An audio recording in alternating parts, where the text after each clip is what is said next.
Muy buenas tardes para todos. En este espacio nos acompaña Guillermo Portocarrero y hoy vamos a hablar de un tema vital, la defensa de nuestros niños frente al abuso infantil, un tema que no podemos callar ni ignorar en ningún momento. Por eso yo, Wilmer Sánchez, presidente de la Fundación Leones Despiertos, una organización que nace para defender la niñez, la familia y los derechos de los padres frente a un sistema que cada vez busca debilitarnos con proyectos de ley y políticas que ponen en riesgo la patria potestad. Tengo el honor y la oportunidad de hoy compartir un espacio muy agradable con Guillermo Portocarrero. Guillermo, ¿cómo estás? Yo, Wilber, hermano, por fin nos conocemos, Por fin. hermano, ¿ah? Tanto tiempo solo en Tanto redes, tiempo ¿no? solamente por TikTok, sí, señor. No, estoy aquí dispuesto a responder todas las preguntas y a colaborar con lo que más se pueda con todas las personas que estén dispuestas, que estén deseosas de defender lo más importante que tenemos en nuestra sociedad, que son los niños. En eso estamos aquí. Bueno, entonces, para que la gente tenga claro, hoy vamos a hablar exactamente sobre el tema del abuso infantil y algo que tú trabajas muy fuertemente y es la atención o buscas la prevención primaria en todo este tema para poder identificar y evitar que se llegue a este tipo de acciones. Entonces yo te hago la primera pregunta que es, ¿cuáles son los principales riesgos actuales que enfrentan nuestros niños en relación con el abuso infantil? Wilmer, esa es tal vez la pregunta del millón. De todas las preguntas que me puedes haber hecho, esa es la pregunta más difícil. Porque en ese momento te podría enumerar más o menos unos, tal vez entre 6, 8, tal vez 10 flagelos que atacan a los niños. No solamente se trata del tema de la pedofilia, se trata de trata de blancas, se trata de adrenocromo, se trata de secuestro, se trata de esclavitud, se trata de contrabando de órganos. Nunca en la historia, en toda la historia de la humanidad como la conocemos hasta hoy, había existido una época en que los niños sufrieran tantos ataques. En ese momento hay datos de que un corazón pediátrico cuesta $500,000 en el mercado negro. En estos momentos hay gente secuestrando niños para venderlos por $20,000. En ese momento hay personas vendiendo a sus propios hijos con la justificación de que tenemos que comer, como en Afganistán que venden a las niñas por $10,000, $6,000. Tenemos información de pedófilos que compran niños para tenerlos encerrados en sótanos para violarlos hasta que se cansan y luego los venden. Tenemos información de gente que secuestra niños para vender los órganos. Y tenemos una información que es brutal con el tema del adrenocromo, que yo le digo a la gente que a mí no me gusta hablar de cosas que yo no tengo pruebas. Pero digamos, cuando hablamos del adrenocromo, estaríamos enfrentando una de las cosas más terribles porque, imagínate, una persona, se supone que el adrenocromo es la segregación de una sustancia de las glándulas suprarrenales al torrente sanguíneo del niño, y lo que se tiene que hacer es beber esa sangre en tiempo real con esa sustancia que solamente se segrega bajo estrés máximo, o sea, torturan al niño para poder que esto suceda. Ahora imagínate que hay gente que es capaz de vender a sus propios hijos por una dosis de crack o algo así. ¿Qué estarían dispuestos a hacer por conseguir el adrenocromo? Si fuera verdad, ¿no? Pues no vamos a decir que no es mentira, pero no podemos decir que es verdad, porque si lo fuera, sería el acabose. Pero mira que yo también he estado estudiando mucho ese tema y hay cierto, por ejemplo, el tema de que se debe generar el pánico extremo, el terror extremo para que esa sustancia pueda segregarse. También lo he oído. Entonces, hay algo que a mí me aterra mucho en este momento fuera de todo esto y es que tristemente hoy en el país y en muchos países se quiere normalizar esto a través de leyes. Hay leyes que están saliendo y que están normalizando este tipo de cosas que si en este momento es difícil en ocasiones de llevar a que un pedófilo, un enfermo de estos, termine pagando lo que hizo, estas leyes lo que van a es a dificultar aún más llevada o que llevar a este tipo de gente a que cumpla con su castigo Lo como que tal. pasa es que en ese momento, si miramos las investigaciones que ha hecho Tim Ballard, que es una persona que está luchando contra eso también, encontramos que primero hay tres delitos que son los más grandes en el planeta, que son el contrabando de estupefacientes, luego el tráfico de armas y Y ahora ahora está es la trata de blancas, ¿no? Entonces, la trata de blancas le gana ahora al tráfico de armas. Entonces, los dos delitos más grandes son la La drogadicción droga y la la trata de blancas. trata de blancas. Pero dentro de trata de blancas hay dos grupos poblacionales que son los que más lo sufren, que son las mujeres y los niños. Ujú.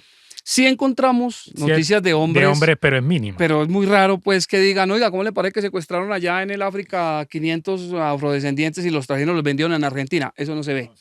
Pero entonces, ¿qué es lo que pasa? Es como si la trata de blancas hubiera mutado para poder encontrar al más débil en esta cadena. El más débil es el niño. Sí, claro. Pues tú no vas a poder transportar a una mujer de 70 kilos en un carro como vas a poder transportar a un niño recién nacido, a un niño de 2 años.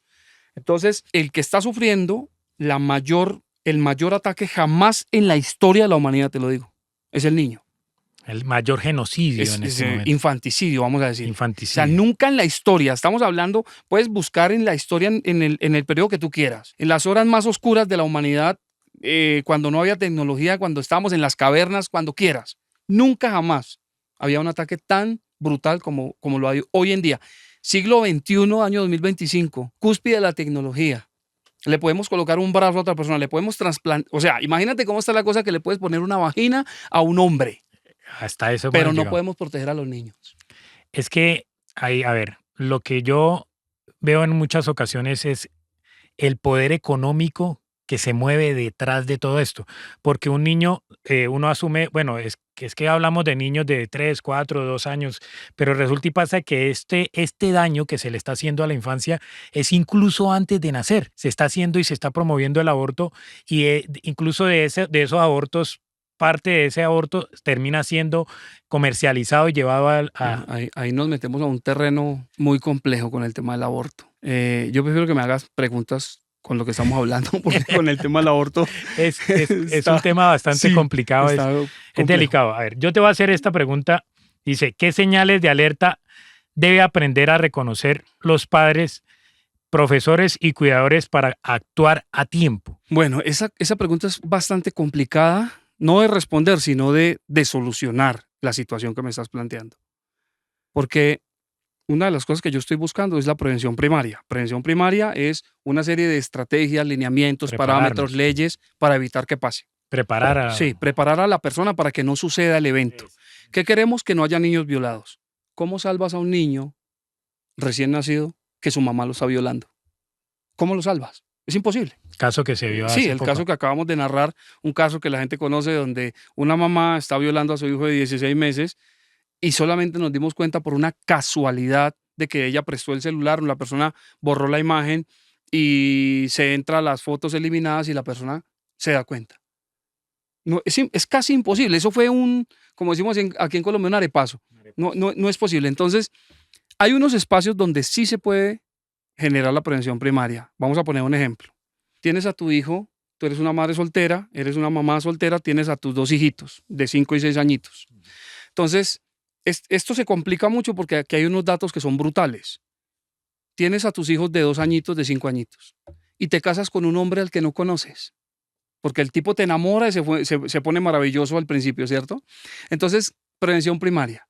¿Cómo haces para tú para darte cuenta como madre soltera que ese hombre con el que te metiste es un psicópata pedófilo? Es casi imposible, porque el tipo te muestra una cara maravillosa. El tipo, Son camaleones, sí, ¿no? el tipo es camaleónico, son psicópatas. No se les olvide que los pedófilos son psicópatas.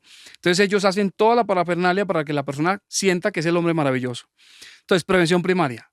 1, deja que la relación avance de tal manera que lo conozcas en todos los ambientes. Tú tienes que saber ese hombre cómo es como padre, cómo es como hermano, cómo es como hijo, cómo es como trabajador, como amigo, como hombre. Y tú vas a poder ver señales. El pedófilo tiene mucha paciencia. Te va a preguntar por tus hijos. ¿Cómo están? ¿Cuántos años tienen? ¿Con quién vive? ¿Qué pasó con el papá? Y ese interés tan obsesivo, directo, sí, ¿no? tan directo por saber, porque el pedófilo necesita que el niño que tiene a su mamá, madre soltera, él necesita que ese niño no tenga esa protección extra, porque él ya a la mamá la tiene conquistada. Esa parte ya. Necesita eliminar ese caparazón. Exactamente. Entonces, si él se da cuenta que el niño tiene papá, que está muy pendiente, a él no le sirve. Ahí tienes una señal. Prevención primaria. Yo me casé con un hombre que no lo conozco. Tengo que poner una cámara en mi casa. Una cámara. Literal, una cámara en Sí, mi casa claro. para vigilar a mis hijos. Eso es prevención primaria. Te voy a poner otro escenario. Por ejemplo, esto es cruel, pero tenemos que hablar de esto. Lo hemos hecho y lo vamos a seguir haciendo. Todos sabemos que las diferentes religiones del planeta están inmiscuidas en abuso sexual infantil. Muéstrenme una religión que no esté metida en ese escándalo. Todas. Entonces, agarremos una, así al azar, así. ¿Cuál agarramos? La católica. Así, al azar. La campeona mundial del abuso sexual infantil. Entonces, tú sabes que en tu pueblo hay 100 iglesias, pero tú no sabes en cuál iglesia hay un pedófilo. Lo que sí sabes es que posiblemente en esas 100 iglesias haya uno solo. Prevención primaria. No dejes a tus hijos a solas con miembros de la iglesia. De ninguna de las religiones del planeta, 6.000 religiones registradas en este momento, hay más de 6.000. De ninguna religión, no, llámese pastor, acólito, llámese sacerdote, pontífice, ninguna persona adulta de ninguna religión, no dejes a tus hijos a solas con esas personas. Ahora te pongo otro. Dentro de los colegios vas a encontrar que hay pedófilos. ¿Cómo haces tú para salvar a tu hijo de un pedófilo? Tienes que hablar con tu hijo. Prevención primaria. Entonces tú le dices a tu hijo, mi amor, nunca bajo ninguna circunstancia te quedas a solas con ningún profesor. Si tú ves que el profesor entra al baño, tú no entras a ese baño con el profesor. No compartes baños con profesores. Y si un profesor te dice que te tienes que quedar solito con él para hablar de una materia que estás perdiendo, tú le dices que no, que si estoy yo sí. Esas son las pequeñas cositas que vamos identificando que podemos hacer para prevención primaria. Es que mira, Guillermo, tú acabas de dar un ejemplo muy claro y es que lo hablamos anteriormente y es que si una madre llega a causar este tipo de abusos a su hijo de 19 meses, nosotros en ningún sentido podemos, bajo ninguna persona, podemos dejar a nuestros hijos. O sea, en este momento estamos en un punto en que no es confiable ni siquiera en ocasiones La misma la familia. misma mamá, la misma Sí. familia. Es que los datos son contundentes. El 85% de los abusos sexuales a niños ocurren dentro del círculo familiar. Entonces yo no descubrí el agua tibia, yo simplemente organizo la información. Entonces yo les hablo a ustedes de círculos. Círculo número 1, familiar. Círculo número 2, el social. En el social están las iglesias, las religiones, Colegios, y los colegios. colegios. El profesor de natación, el profesor de violín, el profesor de... El entrenador. Y luego viene el círculo más amplio, y lo hablamos en cuanto a amplio porque estamos hablando del psicópata pedófilo depredador, que es el tipo que anda mirando a ver ¿Qué oportunidad qué encuentra? oportunidad. Pero el círculo más brutal es el círculo familiar. Entonces ahí tienes papá abusando a niños, mamá, tíos, abuelos, hermanos, primos abusando a los niños, que es donde más se da. Y tienes un problema terrible ahí, porque esto se convierte no solamente en el círculo de abuso principal, sino que se convierte en abuso intergeneracional, donde el bisabuelo abusó a su hijo, donde el hijo abusó a su primo, donde el primo abusó al tío, donde el tío abusó, y entonces el abuso sigue, se continúa. Entonces a la gente le enseñamos en prevención primaria, si tú fuiste víctima de abuso sexual por parte de un familiar tuyo, ya estás en el círculo de abuso familiar. Ahora, para tú poder generar prevención primaria, tú tienes que salir del círculo. Entonces, romper esa cadena. sí, entonces tú tienes que agarrar a tus hijos y salir de ese círculo. Entonces, es muy difícil, ¿por qué? Porque el pedófilo ejerce una manipulación brutal en ti. Tú eres, vamos a poner un ejemplo, te agarro a ti de ejemplo. Digamos que tú fuiste abusado por tu mamá. Entonces, tu mamá te hace creer a ti que eso era porque te Eso amaba era normal. y que eso era normal. Y aparte de eso, hace que tú sientas culpa. Porque esa es una de las grandes herramientas del pedófilo, que tú sientas culpa. Y no solamente eso, te hace sentir culpable si la dejas sola y la abandonas. Y entonces ella te saca la carta máxima de la mamá manipuladora. La carta. Es que yo te di la vida. Entonces tú te sientes mal. Y entonces no puedes salir del círculo. Entonces tú tienes ahora a tus hijos y los traes a visitar a la abuelita. Y resulta que la abuelita vive con su hermano, con un hermano tuyo. Y resulta que tu hermano ahora abusa a tus hijos. Y no se rompe la cadena. Es una cadena que termina uniéndose cada vez más y es cada vez más difícil No, de... cada vez más porque, difícil de romper. porque psicológicamente, o sea, imagínate la posición de una madre donde manipula y diciendo, se asume que lo que una madre o un padre le dice a sus hijos es lo que realmente él debe aprender. Tristemente, hoy estamos encontrando, a ver, y para mí siento que esto, si no logramos empezar a actuar de manera efectiva en este momento, esto se va a ir aumentando porque cada vez va creciendo Pero, Wilmer, es que, o sea, yo estoy, y se lo digo a toda la gente que sigue mi canal, a ti, a todas las personas que me conocen en esto, yo sigo convencido que no hay nada que hacer. O sea, yo sigo en la lucha y sigo creando todo el tema de la prevención primaria.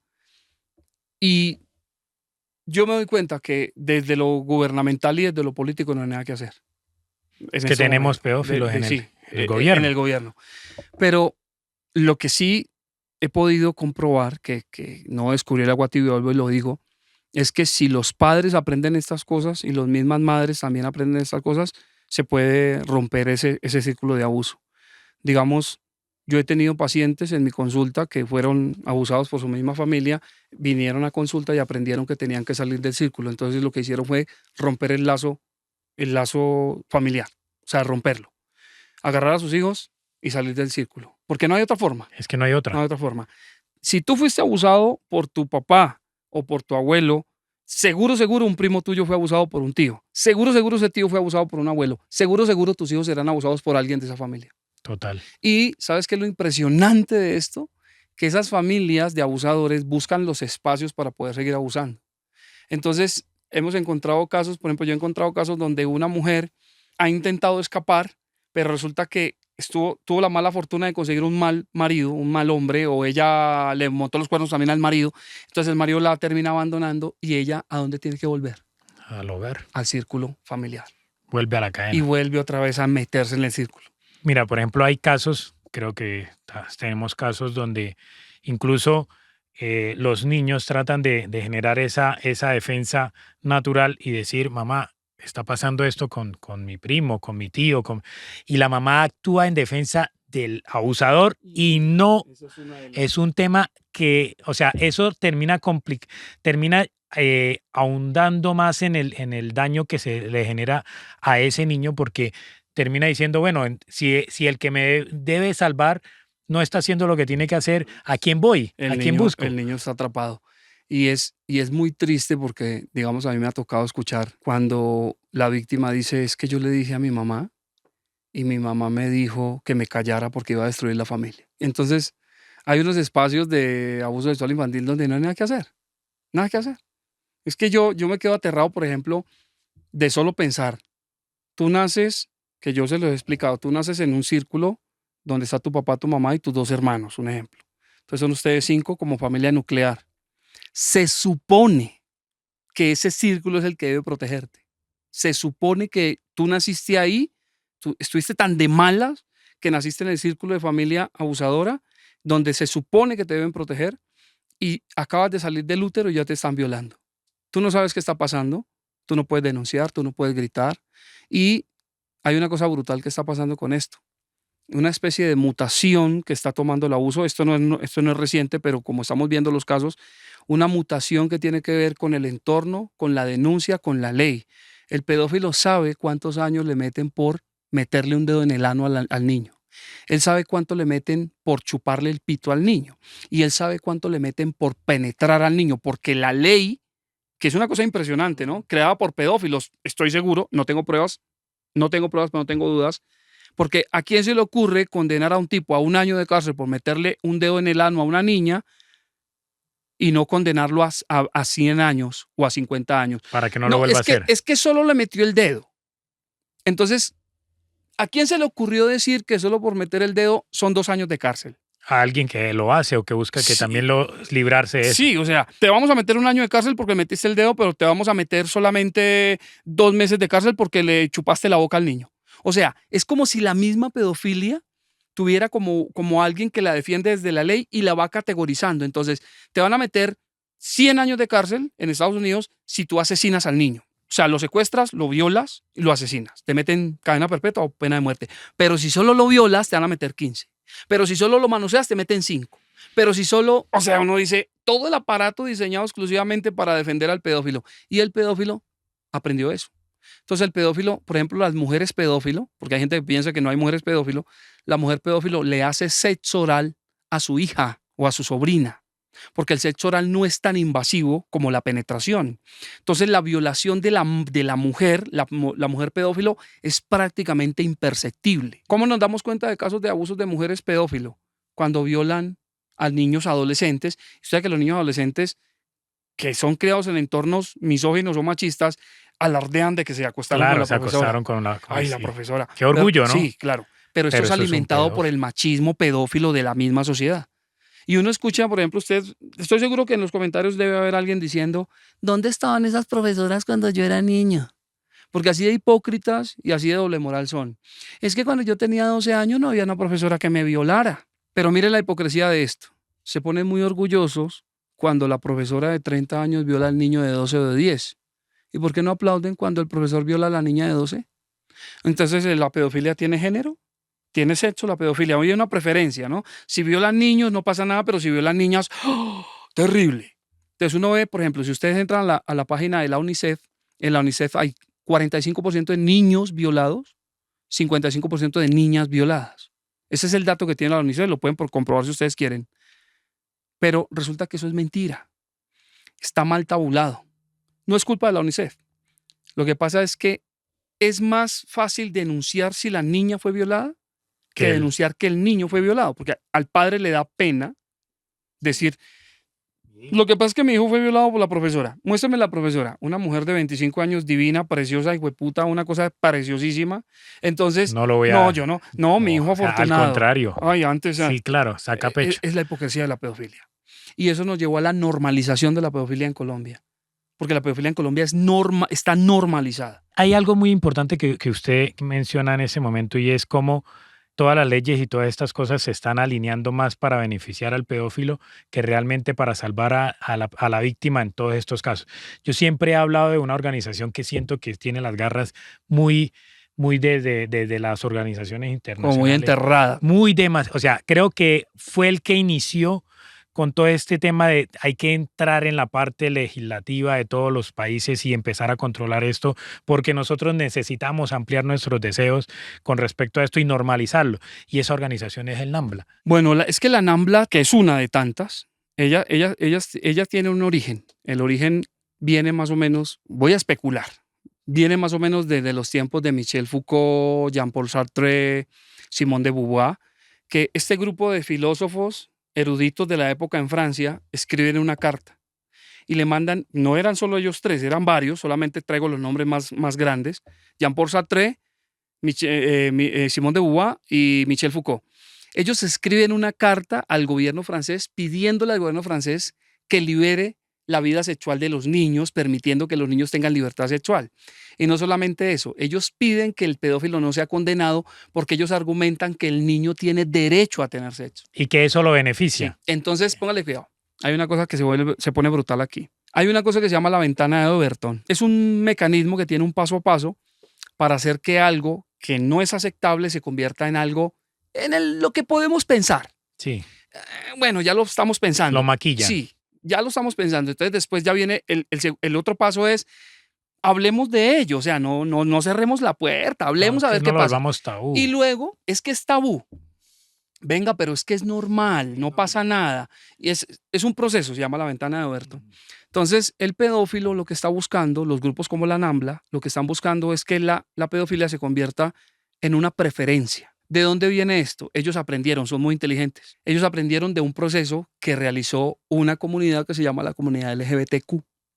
Entonces, la comunidad LGBTQ, usted solamente pongan el paralelo. La homosexualidad era un delito. Estuvo preso un gran escritor inglés, se me escapa mucho su nombre, él escribió el libro Dorian Gray. Este señor estuvo preso por homosexual, 2 años de cárcel.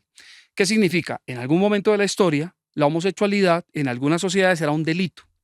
Resulta que de alguna manera mágica, que no sabemos cómo, deja de ser delito.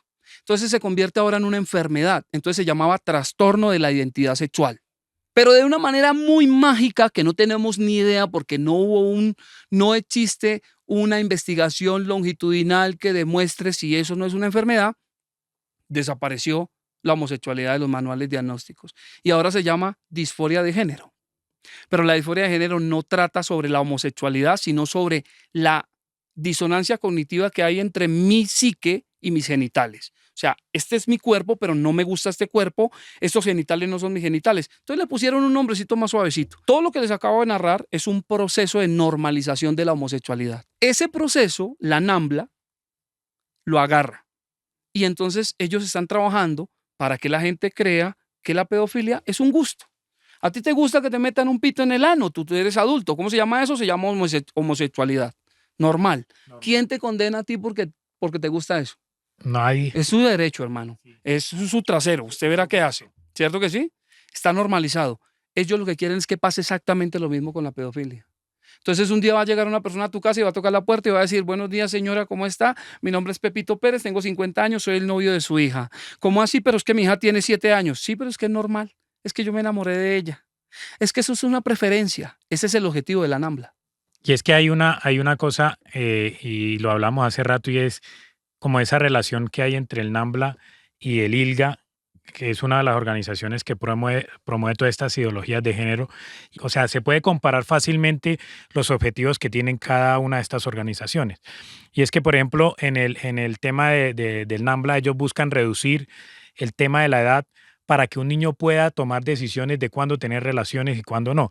Y si usted observa, las ideologías de género también buscan quitar esa edad de consentimiento que puede tener el niño y cuándo lo puede. Ahora te voy a decir, en los términos legales en este momento en muchos proyectos de ley, eso se llama ahora autonomía progresiva. Pero ¿quién decide cuándo el niño tiene una autonomía progresiva? ¿El gobierno? O sea, el gobierno va a decir, o un psicólogo adoctrinado y preparado. Ese es el tema que yo quisiera que la gente aprendiera, que es el tema del el lobby. El lobby es un mecanismo político, cultural, económico que genera unos cambios a nivel político, cultural, económico para poder normalizar o imponer algo. ¿Sí? Sí, claro. Si yo quiero que la gente, por ejemplo, vamos a poner un ejemplo muy fácil. Hace muchos años alguien dijo, venga, la comida más importante del día es el desayuno. Cosa que es mentira, ¿no? Eso es falso. Pero eso fue, alguien pagó para que médicos dijeran, oiga, la comida más importante del día es el desayuno. Vamos a meterle leche con cereales a los niños. Pongámosle algo para suavizarlo, fruticas. ¿Cuántos años llevamos tragando cereales en la mañana porque nos dijeron que esa era la comida? Eso es el proceso de normalización. Y eso lo hacen por medio del lobby. Se le paga a médicos, se le paga a los políticos para que ellos normalicen estas cosas. Eso es lo que está haciendo el lobby pedófilo. Porque la gente no sabe que existe el lobby pedófilo. O sea, ya sabemos que existe el lobby LGBT, ya lo sabemos. Pero el lobby pedófilo se infiltró. Estoy especulando, vuelvo y lo digo, en ese momento. No tengo pruebas, pero no tengo dudas. El lobby pedófilo aprendió del lobby LGBT. Y entonces el lobby pedófilo se infiltró en el lobby LGBT y está utilizando los mismos mecanismos. Hay una cosa que yo resalto mucho en este tema y es que si tú te pones a analizar quiénes están detrás de esos proyectos políticamente hablando y que están impulsando, por ejemplo, aquí en Colombia, vemos partidos como el Partido Comunes, que está organizado y está dentro del cual está alias Tornillo, Sandra Ramírez, todas estas personas que presuntamente, porque ahora uno tiene que decir que son presuntamente, tuvieron todo este tipo de cosas y aberraciones durante su estadía en la FARC y que uno no sabe si esto ha parado o esto sigue en auge. Pero lo que sí sabemos y tenemos claro es que en cada proyecto de ley que está liberando estas opciones para que los niños hagan lo que quieran y, como decía Irene Montero, puedan decidir cuándo, quién, cuándo y cómo quiera estar y tener relaciones con quien quiera, siempre está la firma de estos grupos, de estos individuos que abiertamente muchas personas los están denunciando por este tipo de cosas. Wilmer, o sea, yo no sé por qué todo el tiempo te digo que tú eres el brazo político de esta lucha.